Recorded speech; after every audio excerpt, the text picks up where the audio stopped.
जय हिंद बच्चों। इस समय आप लोग महामना इंस्टीट्यूट के यूट्यूब चैनल से जुड़े हुए हैं और इस चैनल में मैं आपका स्वागत करता हूं। आज हम लोग क्लास 9th हिंदी माध्यम केमिस्ट्री और फर्स्ट चैप्टर का नाम है हमारे आसपास के पदार्थ, जिसके अंतर्गत हम लोग द्रव्य की अवस्थाएं यानी पदार्थ की अवस्थाओं के बारे में पढ़ने जा रहे हैं।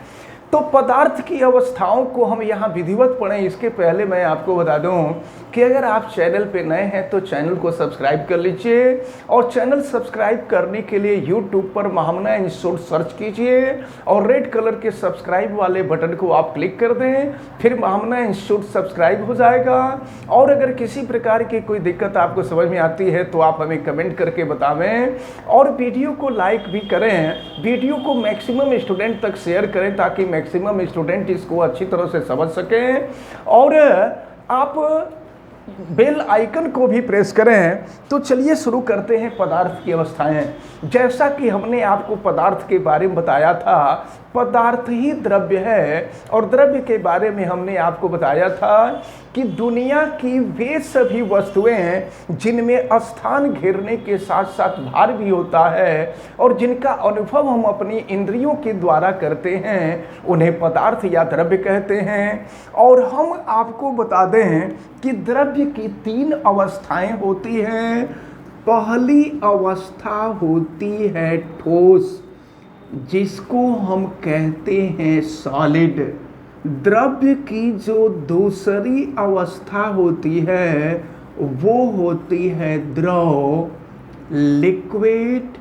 और इसके बाद तीसरी जो अवस्था होती है वो होती है गैस। तो इन सब के बारे में हम लोगों को पढ़ना है। ठोस क्या है, द्रव क्या है, गैस क्या है, तो ध्यान से समझें। द्रव्य की वह अवस्था, हम ठोस की डेफिनेशन आपको बताने जा रहे हैं। द्रव्य की वह अवस्था जिसका आयतन तथा आकार दोनों ही निश्चित होता है उसे हम ठोस कहते हैं। और ठोस का अगर हम उदाहरण देखें तो ठोस के उदाहरण में जैसे मान लीजिए लकड़ी है, ईंट है, पत्थर है, कंकड़ है, लोहा है, ये सब ठोस पदार्थ हैं। अब इसके बाद हम द्रव की डिफिनीशन देखें तो द्रव क्या है? द्रव्य की वह अवस्था जिसका आयतन तो निश्चित परंतु आकार अनिश्चित होता है उसे हम द्रव कहते हैं। जैसे दूध है, तेल है, पानी है, ये सब द्रव हैं। आप इनको जैसे बर्तन में रखते हैं ये उस बर्तन का ही रूप धारण कर लेता है। तो इसलिए हम कहते हैं कि इसका आयतन निश्चित होता है। जैसे मान लीजिए 1 लीटर पानी है तो 1 लीटर पानी को अगर आप पतीली में रखेंगे तो पतीली के आकार का हो जाएगा, लोटे में रखेंगे लोटे के आकार का हो जाएगा, बाल्टी में रखेंगे बाल्टी के आकार का हो जाएगा। तो कहने का मतलब हमारा ये है कि द्रव्य की वह अवस्था है जिसका आयतन निश्चित होता है परंतु आकार अनिश्चित होता है, उसे द्रव कहते हैं। उदाहरण के तौर पे अभी हमने आपको बताया ही, दूध है, तेल, पानी, ये सब जो हैं द्रव के उदाहरण हैं। इसके बाद हम लोग देखेंगे गैस। गैस क्या है? तो देखिए गैस का आयतन और आकार दोनों ही अनिश्चित होता है।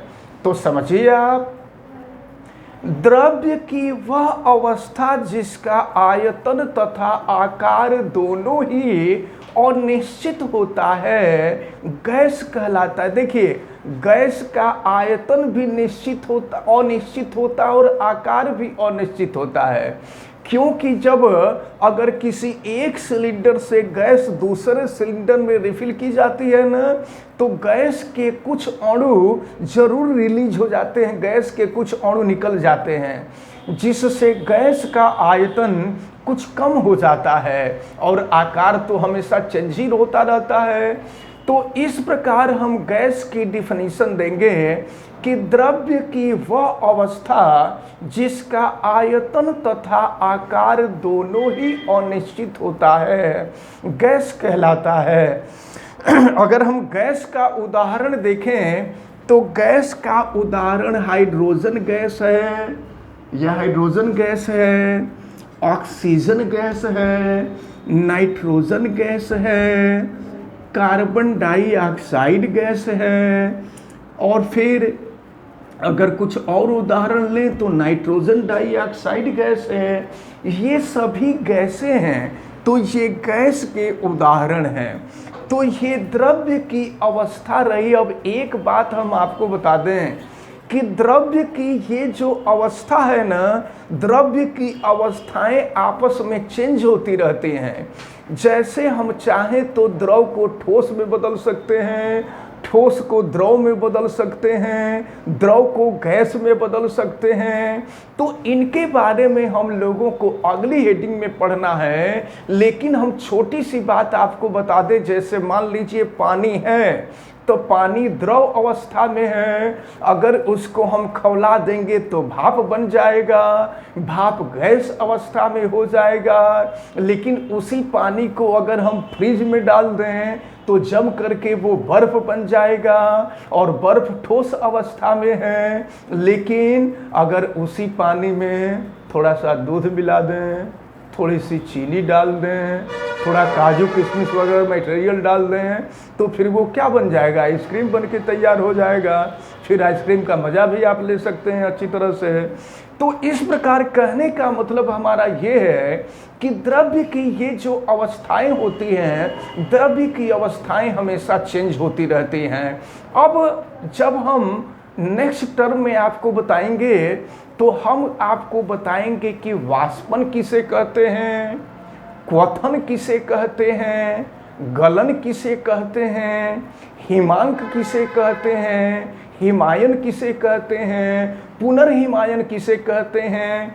इन सब चीज़ों के बारे में हम लोगों को डिटेल में पढ़ना है। तो आज आपको जितनी बातें आपको बताई गई, पदार्थ की अवस्थाएं बताई गई हैं, हमें उम्मीद है कि आप सबको आज सारी चीज़ें समझ में आई होंगी। आप चैनल पे नए हैं तो चैनल को सब्सक्राइब ज़रूर कीजिएगा, आप वीडियो को लाइक भी कीजिएगा, और अगर किसी प्रकार की कोई दिक्कत समझ में आती है तो आप हमें कमेंट करके बताइएगा भी। आप सभी लोगों का बहुत बहुत धन्यवाद। जय हिंद।